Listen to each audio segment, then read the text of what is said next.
Hoy con Oli Aigu hemos venido a Mahón, a las destilerías Churier, para que nos muestren cómo elaboran su nueva ginebra Eco. Acompáñenme.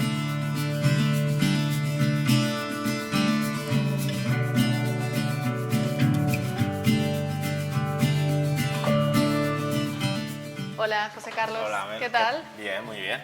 Pues cuéntame, ¿por qué tenemos ginebra de Menorca? Bueno, pues en Menorca al final la tradición viene cuando estaban los ingleses, cuando éramos dominación inglesa.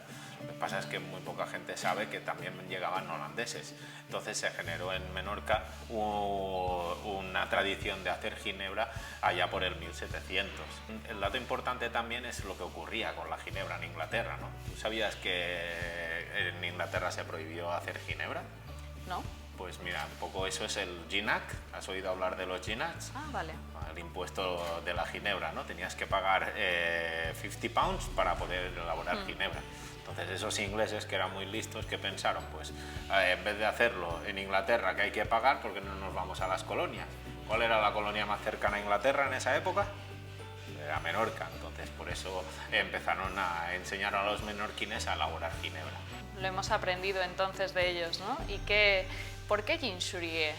Bueno, Gin Churier aquí es una historia un poquito más allá, porque al final, como he dicho, empezaron a hacer ginebra en Menorca, pero ahí aparecieron muchas marcas. Es más, en el 1800 llegaron a coexistir 7 destilerías de ginebra.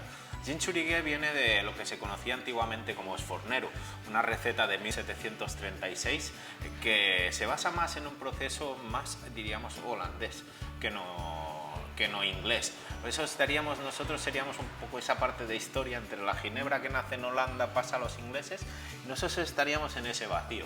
De ahí que hoy en día mucha gente nos busque como el gin de Mahón, que también es lo que nos hace únicos con la indicación geográfica, que se basa sobre todo en el método de destilación que después te enseñaré, pero sobre todo en ese sabor tan especial que tiene nuestra ginebra y que es tan apreciada a nivel internacional. Y me da mucha curiosidad, ¿por qué las botellas tienen esta forma con el asita así? Bueno, esto fue cuando ya Gin Churier realmente pasó a manos de Miguel Pons Justo, ¿no? Estuvo en la familia Esfornero hasta ya por el 1942, por ahí. Hubo un incendio en esa destilería y ahí fue cuando Miguel Pons Justo decidió continuar con la tradición de ginebra para que no se perdiera. Entonces él montó lo que hoy en día conocemos como Gin Churier con esta destilería, ¿no? Entonces bajo el nombre realmente era el nombre de Esfornero, la gente decía ¿esto quién lo hace ahora? Y lo hace el de Churier, y ahí nace un poco el de este. Y como Miguel siempre quiso hacer las cosas un poquito más avanzadas que el resto, entonces también fue el primero que puso a embotellar. ¿Pero dónde iba a embotellar?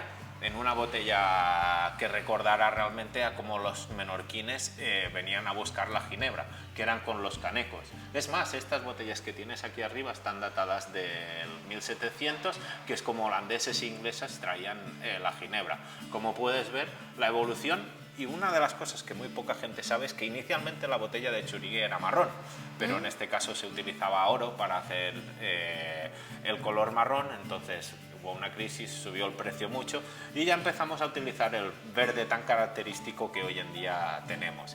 Y el asita un poco, hay muchas historias sobre el tema del asa, ¿no? Que la gente se la colgaba, que la colgaban en los barcos para que estuviese más fría, pero realmente nuestra botella icónica nace de la tradición de los menorquines, donde guardaban su ginebra en su casa.